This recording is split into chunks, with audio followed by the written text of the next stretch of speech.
Praise Lord, praise Lord, praise Lord. Hallelujah, hallelujah, hallelujah. सबको जय मसीह की। परमेश्वर, हमारा परमेश्वर, सारी जगत का, सारी सृष्टि का परमेश्वर, वो कहता है कि वो हमारे का मतलब है कि सबके पापों से, बुराइयों से बहुत उकता गया है, क्रोधित हो चुका है। अब वो चेतावनी दे रहा है कि उसकी आज्ञाओं पर चलो। आगे हम कुछ नहीं कहेंगे, आगे प्रभु की बेटी प्रार्थना करेगी। सबको जय मसीह की। परमेश्वर आप सबके साथ है और आप सबसे बहुत प्रेम करता है। Hallelujah, hallelujah. महान परमेश्वर, सर्वशक्तिमान ईश्वर, जमीन आसमान दे मालिक ते खालिक, तुहाडा धन्नवाद, तुहाडा शुक्र करदे स्वामी।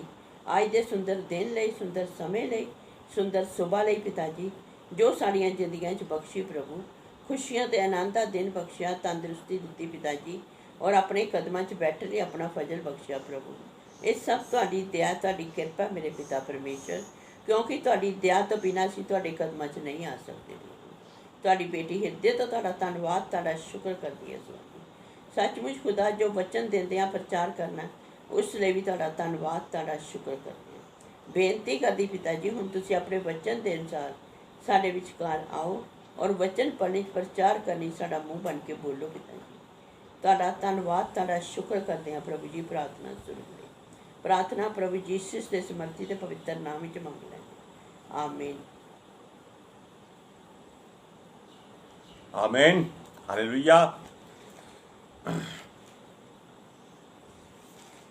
सुनिए, अब वो अपने लोगों को चेतावनी दे रहा है कि वो ऐसा समय लाने पर है। समय का मतलब कि ऐसी बातें वो करने वाला है जो मुसीबत की तरह लोगों के ऊपर आ पड़ेगी। मुश्किल घड़ी आने वाली है। हम डराते नहीं हैं, हम सच्चाई बताते हैं कि परमेश्वर ऐसी बात करने वाला है। क्योंकि उसके वचन में लिखा है, वो कहता है जिस घर में कोई मर जाए उसके घर में रोने पीटने मत जाना। ऐसा समय आएगा। क्यों आएगा ये वो जानता है। अब इतनी बड़ी बात कि जिस घर में मातम हो जाए उसमें मत जाना। यीशु ने भी कहा था कि मुर्दों को मुर्दे गाड़ने दो, तुम यीशु के पीछे हो लो। वचन में भी लिखा है मरने वाले के लिए मत रोवो। और आज परमेश्वर भी कहता है कि जिस घर में कोई मर जाए वहां रोने पीटने के लिए मत जाना। कोई भी नहीं जाता, फोन पर बता देते हैं, अच्छा मर गया, चलो बहुत अफसोस हुआ, प्रभु आपको शांति दे। बस इतनी बात हर कोई कहता है। तो प्रभु कहता है कि इससे अच्छा है कि आप जाओ ही नहीं। क्यों? समय ऐसा आएगा, फोन कॉल करेंगे, हमारे घर में मृत्यु हो गई है, आकर डेड बॉडी ले जाओ। वो ले जाएंगे जैसे कोरोना के समय किया जाता था। सरकार एम्बुलेंस भेजती थी और लाश को ले जाते थे, जला देते थे, कोई जाने वाला नहीं था। क्या तब ये रीति रिवाज नहीं चलते थे? तब अफसोस नहीं होता था? आज कोई मर जाए ना जाओ तो वो मुंह फुला लेते हैं, हमारा फलाना मर गया और ये लोग आए नहीं, ये हंकारी हैं, घमंडी। कोरोना का समय याद करो, तब लाश के पास भी किसी को फटकने नहीं दिया जाता था। कैसे जलाई जाती है कोई नहीं जानता। बड़े बड़े लीडर तक मारे गए, बड़े बड़े नेता तक मारे गए, अभिनेता मारे गए, लेकिन किसी को उसके पास जाने की जरूरत नहीं थी। सबको मौत का डर था। अब वो ना तो इन पर शांति देने वाला है। क्यों? उसने इन लोगों को छोड़ दिया है क्योंकि ये धन्यवाद करना भूल गए। हालेलुया। अब देखिए, क्योंकि परमेश्वर इनको अपने मार्ग में, जो जीवन का मार्ग है, चलाना चाहता था, है और रहेगा, पर ये लोग उस तरफ मुंह नहीं करते, उस तरफ जाते ही नहीं है। ये सिर्फ देखते हैं कि कहां पर संपत्ति बढ़ाने की बात होती है या जादू टोना चलता है, ये वहां जाते हैं। हालेलुया। वो कहता है जब ये मरेंगे इनको कोई रोने वाला होगा ही नहीं, इनकी लाशें यूं ही पड़ी रहेंगी, कोई रोने धोने पीटने नहीं आएगा, जो कोई इनका होगा उसे कोई सांत्वना भी नहीं देगा, कोई तसल्ली नहीं देगा, ये नहीं कहेगा अरे भाई बहुत दुख हुआ तेरा फलाना मर गया, नहीं, वो सब कुछ भूल जाएंगे, किसी को समय नहीं मिलेगा। शैतान ने मोबाइल को ऐसा बना दिया है, घर में बूढ़ा बुजुर्ग कोई मर जाए लेकिन वो मोबाइल पे गाने सुन रहे होते हैं, कोई चिंता नहीं होती। ऐसा समय आने वाला है।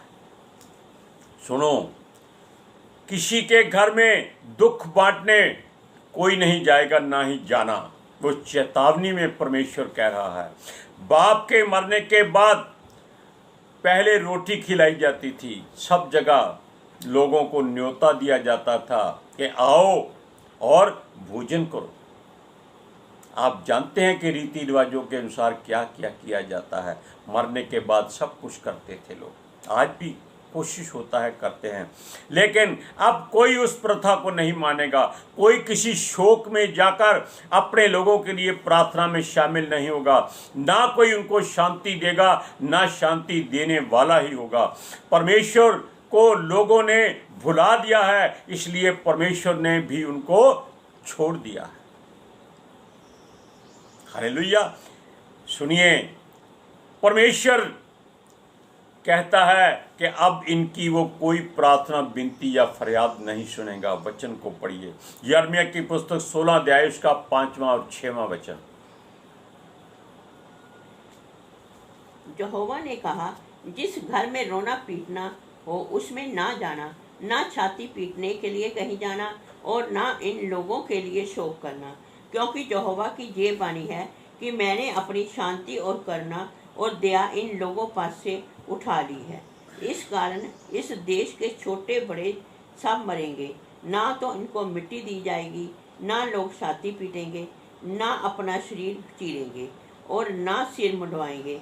इनके लिए कोई शोक करने वालों को रोटी ना बांटेगा कि शोक में उन्हें शांति दे।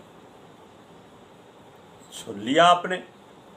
अब वो कहता है कि ये लोग जो हम बोल रहे हैं इनकी छानबीन करेंगे। क्या ये है, क्या ये हो सकता है, क्या ये हो चुका है या ये होने वाला है, ये इसकी बातचीत पूछताछ करेंगे, हमसे भी पूछताछ करेंगे, आपने क्यों कहा। ये लोग जानने की कोशिश करेंगे। परमेश्वर कहता है ये उसकी प्रिय जाति थी, अब नहीं है, क्योंकि अब ये गैर जातियों में मिल चुके हैं। हालेलुया। जैसे एक घर बनाने के लिए ईंट के साथ सीमेंट, रेता और पानी और पता नहीं क्या क्या मिलाकर एक बिल्डिंग बनाई जाती है जो गिरती नहीं है और वो वापस सीमेंट नहीं बनती है, ऐसे ही ये लोग हो चुके हैं। अब इन लोगों को परमेश्वर कहता है कि बुराई में फंसे रहना है, क्योंकि ये लोग परमेश्वर के विरोध में ऐसा पाप करते हैं। अब ये जानने की कोशिश करेंगे कि इन्होंने ऐसा कौन सा बुरा काम कर दिया है। ये अपने काम को बुरा कहते ही नहीं है। वचन को पढ़िए, यिर्मयाह की पुस्तक 16 अध्याय उसका 10वां वचन। अब तुम इन लोगों में ये सब बातें कहें और वह तुझसे पूछें, यहोवा ने हमारे ऊपर ये सारी बड़ी विपत्ति डालने के लिए क्यों कहा है? हमारा अधर्म क्या है और हमने अपने परमेश्वर यहोवा के विरुद्ध कौन सा पाप किया है? जबकि वचन कहता है कि परमेश्वर से कोई पूछ नहीं सकता वो क्यों करता है, क्या करता है, कैसे करता है, किसके लिए करता है, किसके हुक्म से करता है। ऐसी बात कोई परमेश्वर से नहीं पूछ सकता। लेकिन परमेश्वर जानता है कि ये लोग पूछताछ करेंगे कि ऐसा कौन सा पाप हो गया है। ये नहीं सोचते कि ऐसा कौन सा पाप नहीं हुआ इनसे, कौन सा गुनाह नहीं हुआ जिससे परमेश्वर को क्रोधित होना पड़ रहा है। परमेश्वर का क्रोध इस बात पर ज्यादा बढ़ता है जब लोग उसको छोड़कर उसके द्वारा बनाई गई सृष्टि की वस्तुओं की पूजा अर्चना करते हैं, आराधना करते हैं। यहोवा जो सृष्टि का बनाने वाला है उसके स्थान पर ये दुष्ट आत्माओं की पूजा करते हैं। आजकल आप चीले चांटों का बात बहुत सुनते हैं जो जादू टोना करते हैं। वो केवल दुष्ट आत्माओं को अपने बस में करने की कोशिश करते हैं, क्योंकि दुष्ट आत्माएं उनके सारे काम करती हैं और धन कमाती हैं। यीशु के समय भी लोगों के बीच में दुष्ट आत्माएं होती थी, वो उनका इस्तेमाल करते थे। किसी एक कन्या को लेकर उसमें वो दुष्ट आत्मा डाल देते थे। वो लोगों का हर तरह का भविष्य बताती रहती थी उल्टा सीधा, और लोग धन देते थे। लेकिन यीशु ने कहा, ए दुष्ट आत्मा, इसमें से निकल जा और दोबारा कभी मत आना। वो कभी नहीं आ सकी। उनका बिजनेस खराब हो गया, उनका व्यापार खत्म हो गया। पौलुस को उन्होंने मार मार कर बैंतें एकदम ऐसा हलाल कर दिया कि वो जेल में डाल दिया गया। हालेलुया। क्योंकि वो कहते थे, ये जो दुष्ट आत्माएं हैं, कि ये परमेश्वर के जन हैं, ये आपको परमेश्वर का मार्ग दिखाते हैं।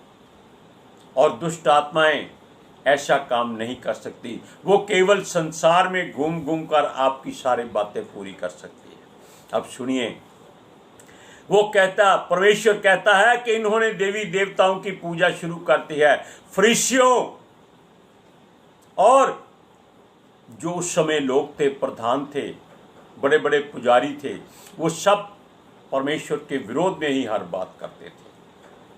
वो केवल लोगों के हक की बात करते थे कि इनको धन मिलना चाहिए, ये मिलना चाहिए। शाम को बोलते थे, जितना धन मिला है उसका आधा हमको दे दो, वरना सुबह आपको श्राप दे दिया जाएगा, आपका परिवार मारा जाएगा। आज भी लोग डराते हैं। हमारा एक धर्म का राष्ट्र बनेगा और लोगों के सिरों पर पेशाब करते हैं, उनको जूतों में पानी पिलाते हैं। ये ऐसा धर्म थोड़ी है। इंसान इंसान है, चाहे गरीब है चाहे अमीर है, कुछ भी है, आत्मा उसमें एक ही है। अब सुनिए, ये बुराई पीढ़ी दर पीढ़ी चली आ रही है और रूढ़िवादी लोग इसको अपने पूर्वजों का एक तोहफा मानते हैं कि वो बड़े बड़े जमींदार हैं, उसके आगे सारे छोटी जाति के लोग झुककर चलें। कैसे हो सकता है? लेकिन परमेश्वर रूढ़ी पर से उठाकर जिसको राजा बना दे उसके सामने सब झुकते हैं। हमारे देश में एक लोकतंत्र है जहां जाति पाति नहीं होनी चाहिए। हमारे राष्ट्रपति जो कई बार छोटी जाति में से ऊपर आए हैं, क्या उनको ये लोग नमस्कार नहीं करते? क्या उनका आदर नहीं करते? वो हमारे देश के राजा बन जाते हैं, तब उनको क्यों नहीं सूझता कि इनको क्यों बनाया गया है? वही लोग जो आज जूतों में पानी पिलाते हैं या उनके सरों पर पेशाब करते हैं, वही लोग हमारे राजा को जाकर नमस्कार करते हैं। तब इनको नहीं सूझता गरीबी अमीरी, जात पात, छूत छात, क्यों ऐसा करते हैं? अब सुनिए, ये लोग सब कुछ वो करते हैं जो परमेश्वर को पसंद नहीं है, लेकिन ये संसारिक वस्तुओं को दंडवत करके परमेश्वर को क्रोधित करते हैं। पत्थर को पूजते हैं लेकिन जीवित इंसान को पेशाब फैलाते हैं। बहुत बुरी बात है। अब सुनिए, लोग एक स्थान बनाकर वहीं पर इकट्ठे होकर उसकी आराधना स्तुति करते हैं। किसकी? जो संसारिक बातें। इन बातों की वजह से नफरत फैल रही है। हर गरीब अमीर से नफरत कर रहा है।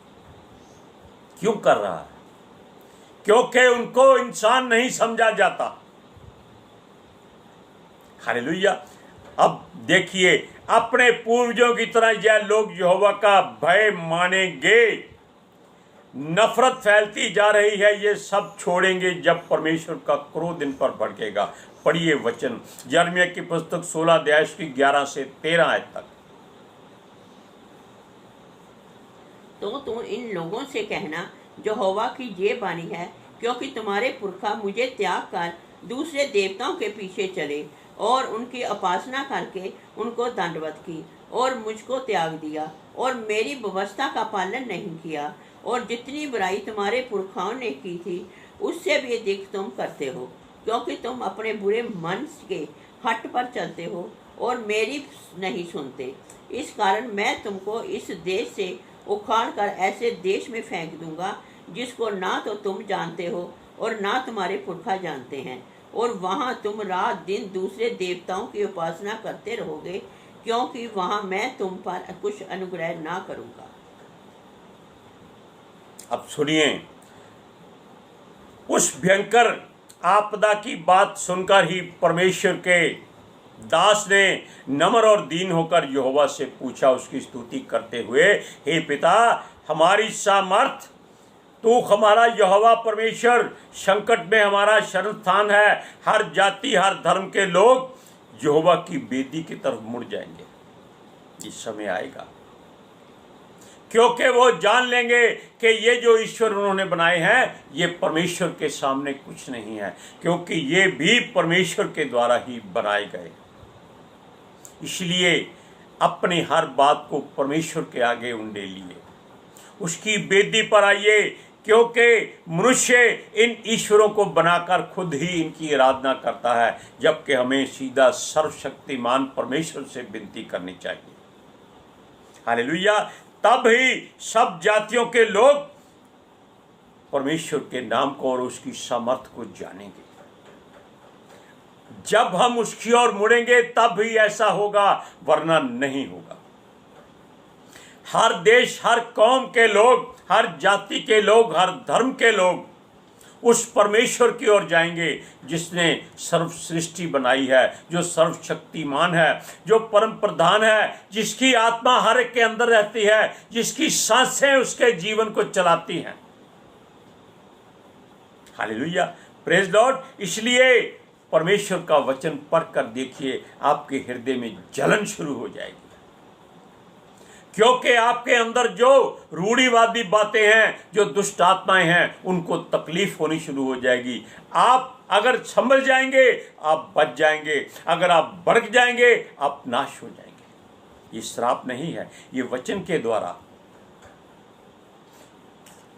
परमेश्वर, केवल तू ही परमेश्वर है। अब हमारा और कोई परमेश्वर नहीं, परंतु वो हमारे ईश्वर हो नहीं सकते।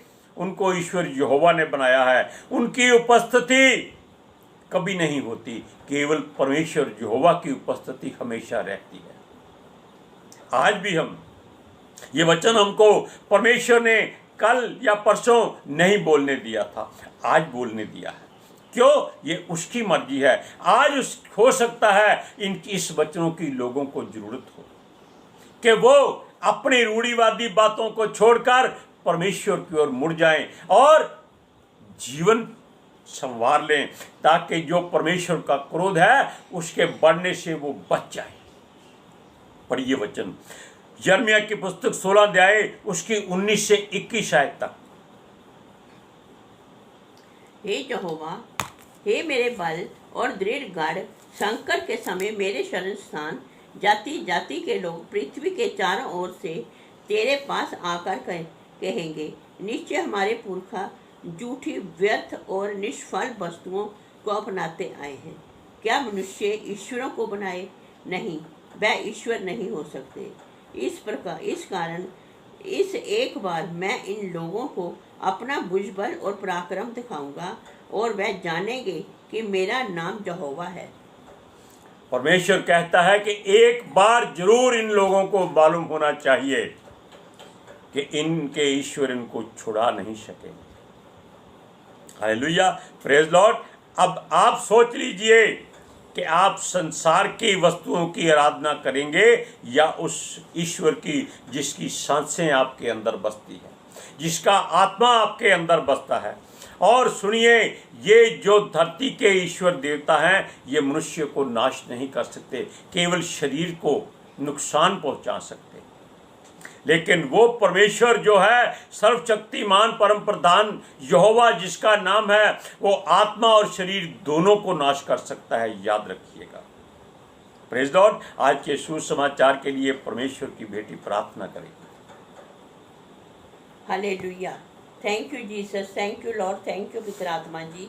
ਤੁਹਾਡਾ ਧੰਨਵਾਦ, ਤੁਹਾਡਾ ਸ਼ੁਕਰ ਕਰਦੇ स्वामी, ਸਾਡੇ ਵਿਚਕਾਰ ਆਉਣ ਲਈ, ਵਚਨ ਪੜ੍ਹਨ, ਪ੍ਰਚਾਰ ਕਰਨ, ਸਾਡਾ ਮੂੰਹ ਬਣ ਕੇ ਬੋਲਣ ਲਈ ਪਿਤਾ ਜੀ, ਤੁਹਾਡੀ ਬੇਟੀ ਹਿਰਦੇ ਤੋਂ ਤੁਹਾਡਾ ਧੰਨਵਾਦ, ਤੁਹਾਡਾ ਸ਼ੁਕਰ ਕਰਦੀ स्वामी।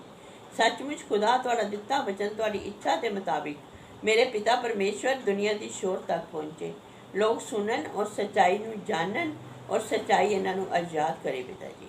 ਮੈਂ ਤੁਹਾਡਾ ਧੰਨਵਾਦ, ਤੁਹਾਡਾ ਸ਼ੁਕਰ ਕਰਦੀ स्वामी। ਔਰ ਤੁਹਾਡੇ ਬੱਚੇ, ਤੁਹਾਡੀ ਸਾਰੀ ਪ੍ਰਜਾ प्रभु यीशु ਤੁਹਾਡੇ अनुग्रह और शांति च बने रहें।